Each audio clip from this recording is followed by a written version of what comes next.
Hi guys, welcome to How to Solutions YouTube channel. In today's video, I am going to show you how you can insert a background image in Word.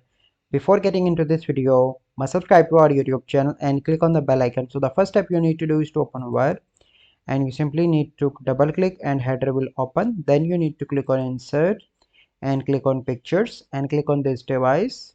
So let me select any picture from downloads. So this is the picture. So let me select so this is a picture, and once picture is selected you simply need to click on the right mouse cursor and click on wrap text, and here you need to click on behind text, and then you need to stretch that image according to the page. So here you can see that I am stretching now to fit to the page, and then you need to click on header and footer and click on close header and footer, and now you can add text in front of that like this.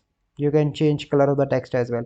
So this is a process by which you can insert a background image in Word. I hope you find this video helpful.